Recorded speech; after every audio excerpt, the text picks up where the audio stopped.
we have Mark Carney saying, "Oh, don't worry, I didn't spend $80 billion over, into a deficit. I only spent 67." It's like calling your mom and bragging, "Hey, I was the most sober person in the drunk tank." Like, that's not a phone call I'm making. I am not bragging to Mrs. Terrazano about that. Let me tell you that much.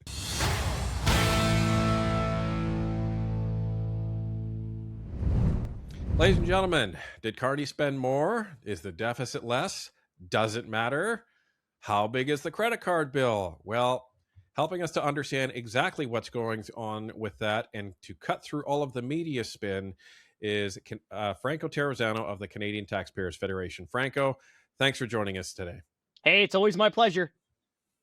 So another day in tax land and another day in lockup. We have the spring economic statement, which used to be the fall economic statement. But as we've said on the channel, Mr. Carney is now perpetually 6 months late on his homework. So here we are. Why don't you give us a rundown as to what you saw in lockup when it came to this budget update? Well, there's a lot, but number one, talking about 6 months, Carney just released his budget in November, so 6 months ago. And 6 months later, and Carney is already on track to spend $6 billion more than budget. Go $6 billion over budget, right? Which is crazy because you already had this massive spending budget where in the budget just 6 months ago, Carney was going to spend about $588 billion. Fast forward to today, and it was $594 billion, right? So 6 months on track to spend $6 billion over budget. That's like $1 billion a month going over budget. But you set that aside, and the best way to describe it is just Carney is continuing the government borrowing binge, right? Borrowing $65 billion this year, borrowing billions of dollars every single year for the foreseeable future. Absolutely zero plan to balance the budget. And we can get into the numbers. I just want to, give you the elevator pitch. But one of the biggest things that I'm most concerned about is just paying interest on the debt, right? Not even paying down the debt, but just paying interest on the debt this year. You're looking at about $60 billion. So, hey, welcome to Canada, folks, where every single dollar you pay in federal sales tax is going to pay interest on the debt. That's just cringe inducing, that statement itself. But it's interesting because if you look at the mainstream media, whether it's Globe and Mail or any of the other publications, or you listen to Francois Philippe Champagne, they're trying to spin this as it's good news because the deficit is lower. But that was the interesting thing that I got from your press release, in that Carney is technically over budget. So what it sounds like happened is he lowered the deficit, but decided to increase the amount he was spending in the budget anyway. Is that basically what we're talking about here? Well, okay. So Carney's going to borrow $65 billion this year. So that's this year's budget, right? In wonky terms, it's for the fiscal year 2026-27. Now, what happened? And so that deficit is pretty much the same as what the budget forecasted. It's pretty well the same. What happened is that the deficit, or the amount the government borrowed last year, 2025-2026, is lower. Okay. It went from about $80 billion to about $67 billion. Now, a couple things. Are people seriously going to throw Carney a parade for running a $67 billion deficit? That's crazy. Okay. Number one, that's a humongous amount of borrowing, more money wasted on interest charges, which we can get to in a second. But number two, I had a feeling something like this was going to happen. So before I went to lockup, I made sure to know what Trudeau was planning to run as a deficit for that same year, right? So last year, the year that just ended, Carney ran a $67 billion deficit. Now, you already know the finance minister, the Carney government is running around, fiscal responsibility, the deficit's a little bit lower, even though it's still a $67 billion hit. In that same year, Trudeau was planning to run a $42 billion deficit. So even in that year, the best that they can really point to, they were still running a deficit that was about $25 billion more than Trudeau. And this is the issue, right? Because in the fall of 2024, we went back and we were looking at some of the stories and the news headlines, and it wasn't even just confined to Canada. There's some international publications that were looking at it as well, where people were just shocked that the Liberals ran a $62 billion deficit, and that was the fall economic update in 2024. Chrystia Freeland was so embarrassed by it, and she didn't want to be associated with it, that she resigned her position. And now we have Mark Carney saying, "Oh, don't worry, I didn't spend $80 billion over, into a deficit. I only spent $67 billion." And to your point, that's like having a parade that 3/4 of your house burnt down instead of the entire house burning down. Yeah, it's like calling your mom and bragging, "Hey, I was the most sober person in the drunk tank." Like, that's not a phone call I'm making. I am not bragging to Mrs. Terrazano about that. Let me tell you that much. I mean, look, like the best that the Carney government is willing to do is about a $50 billion deficit in 2030. That's as low as they're forecasting, right? So there is zero balanced budget. There is zero plan to stop borrowing money. And, I wish we had the Parliamentary Budget Office up and running right now, because you almost need them to cut through the spit. Because remember, it was Jason Jakes, the interim PBO at the time, who came out with a report. I believe it was just following the budget, being like, no, they're relabeling tens of billions of dollars that should be operating spending as capital spending, right? Just usually this was operating spending. They took tens of billions of dollars of it and then just stuck a capital label on it, right? But like, all of this is crazy. The thing that I'm worried about the most on all of this, because remember, they're not even talking about paying down debt. The big concern is how much money is going to pay interest on the debt. Now, there's tons of government waste, right? Like the prime minister spending 500 grand on airplane food in a year, or the government spending $8 million building a barn on Rideau Hall, okay? Or thousands of dollars for a sex toy show in Germany. Yes, that really did happen with your tax dollars. But the single biggest waste of taxpayers' money is the interest on the debt. And this year is going to cost us just under $60 billion. In only a couple of years, in 2030, folks, debt interest charges are going to cost about $80 billion. Now, it wasn't too long ago, pre-pandemic area, where it was like close to 20 billion. So it just goes to show that debt spirals out of control, spending spirals out of control, and also the amount of taxpayer money being wasted on interest charges has clearly spiraled out of control.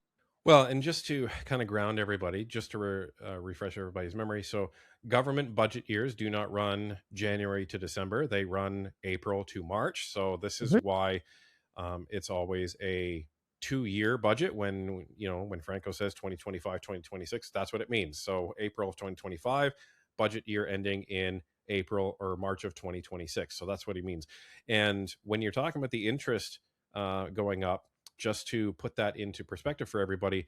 So the issue with our debt, because we're not really paying it down, what ends up happening is when you borrow at the bond rate it is for that day, or that time, and then when that matures, you have to then reborrow that against the rate of that time at that point. So when the Trudeau government borrowed a whole bunch of money in the pandemic eras where it was really, really low, all of that debt gets refinanced, and now we're going to be paying a lot more interest on all of that money that we borrowed. Is that fair? Oh, I mean, yeah, we're paying so much money on all the money that the, the Trudeau government, now the Carney government, borrowed. Yeah.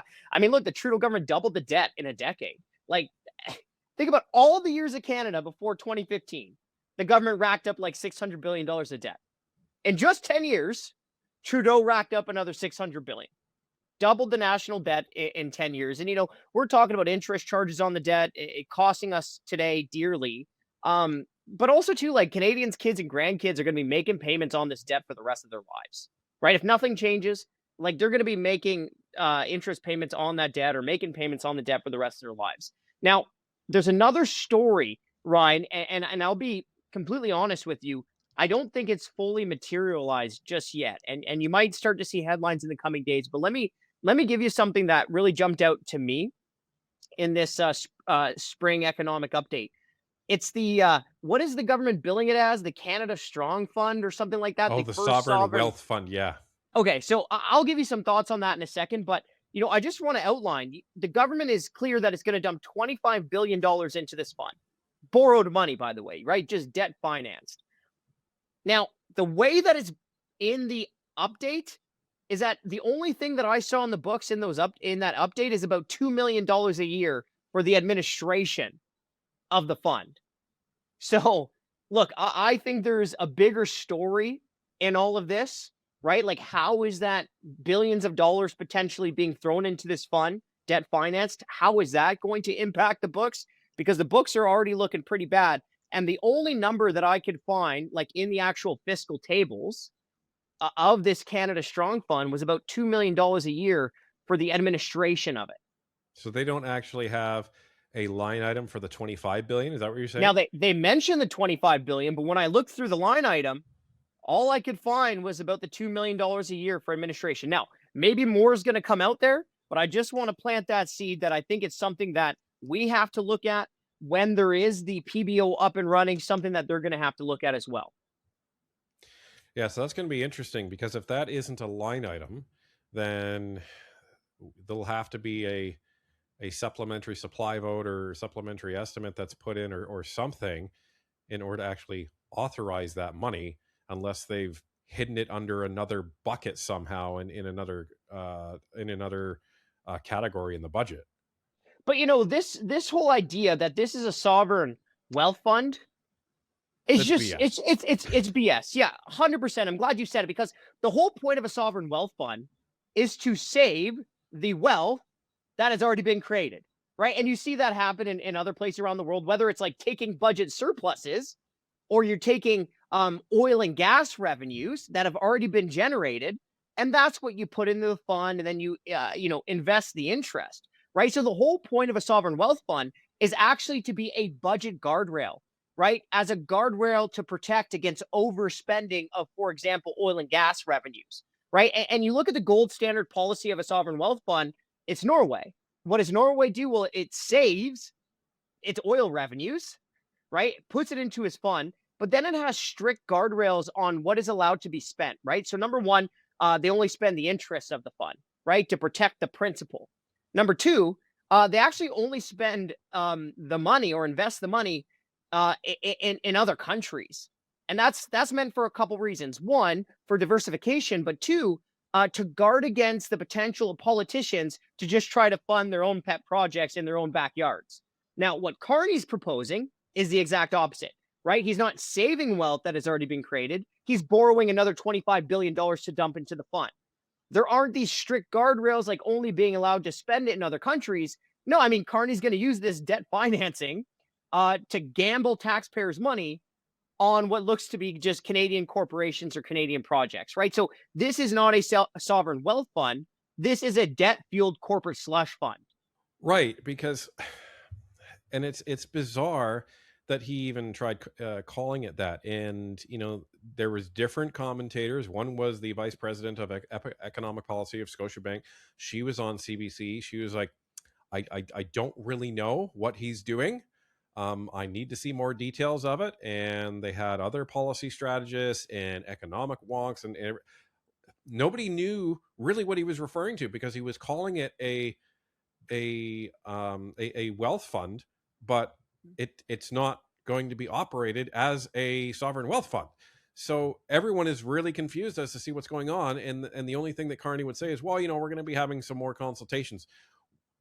With who? With Brookfield? Like, who are you going to be consulting with? Well, there also wasn't really much more detail in the economic update, right? I was kind of expecting to see a decent. Maybe I'm naive. Oh, silly Franco, right? Expecting more transparency, but I was expecting to have a decent amount of additional information. But really, you couldn't get much more information from the economic update about this fund.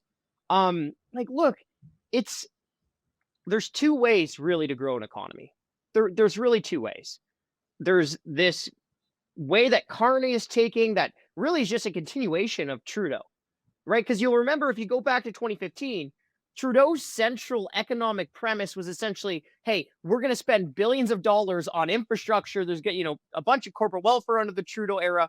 And it was, this central planning, this top down government knows how to spend people's money better than people do, right? That's the one way. That is the wrong way. The right way is cut taxes, cut regulations, let the people whose actual skin is in the game make those economic decisions, rather than having politicians who, like, let's face it, they're thinking about political calculations, right? How can I spend a certain amount of money to win a vote in this riding or another riding, or appeal to the electorate that way? So they're not making the same economic calculations that businesses make when they're spending their own money or their own investors' money, right? When it's politicians doing corporate welfare, you might as well just send them to the casino. Yeah, and this is where I think Canadians are really gonna they're really gonna be asking some questions. I don't know when they're gonna be asking questions, but these questions are gonna be coming eventually, because eventually people are gonna say, "All right, well, you spent all of this money. Nothing has changed with my bank account. Nothing has changed with the housing prices. Nothing has changed at the grocery store.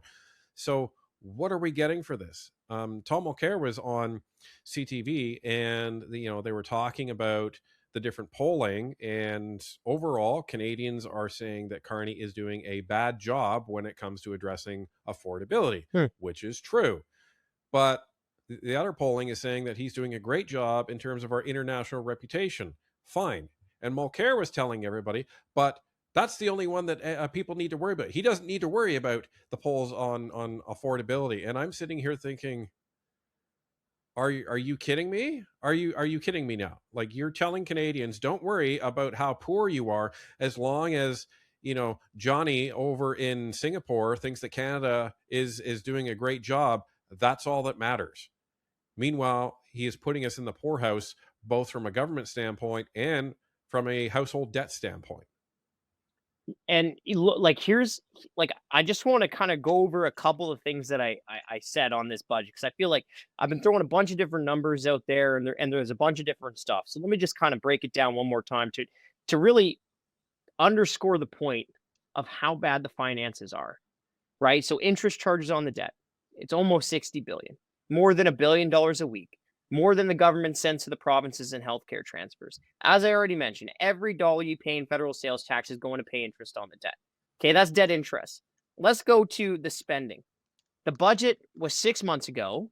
You get the budget update today, 6 months later, and Carney is already on track to go $6 billion over budget with this spending. And that was a big spending budget to begin with, right? Now let's talk about the headlines that you might be seeing in the mainstream media, or maybe another outlet as well, where the deficit is lower. First of all, that's not this year's deficit, that was last year's. It's a $67 billion borrowing, $67 billion deficit. That is insanely high, right? Like, come on. That's crazy. Not to mention, it's about $25 billion more than what Trudeau was going to borrow that exact same year. So nobody go throw Carney a parade for that. It's not even an accomplishment that you should be proud of. This year, the deficit is going to be $65 billion. Another massive amount of borrowing. And there is zero plan, zero ambition to stop this borrowing and to finally balance the budget. It's not in there. And this is where Canadians need to be concerned, because every time we put money on that credit card, that means is that that's more money that we go into debt, and that is more money that will jack up those interest charges. To your point, this will compound. That's where compound interest gets you, compound debt gets you. And in just a few years, to your point, we would have gone from $20 billion in debt servicing costs to Yeah, 80 around billion, there. a factor of Yeah. 4. I don't have the exact numbers, but around pre-pandemic era, you're around the 20 billion. I'm just using that as a way to show how much that has actually gone up, right? Well, it makes sense because he doubled the debt, so you're going to double the interest charges.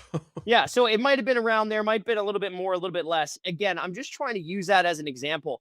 I'm trying to find here a quote, because it's a quote from a former Liberal Prime Minister and Finance Minister, Paul Martin. Okay, here's what he said about the dangers of debt. So don't even take it from me, take it from a former Liberal Finance Minister. The debt and deficit are not inventions of ideology, they are facts of arithmetic. The quicksand of compound interest is real. Again, that's from Paul Martin. That's what Paul Martin said. And Ryan, to tie it back to the points that you're making about cost of living, there is no getting around this fact. The cost of living in Canada is so high because the cost of government in Canada is so high, right?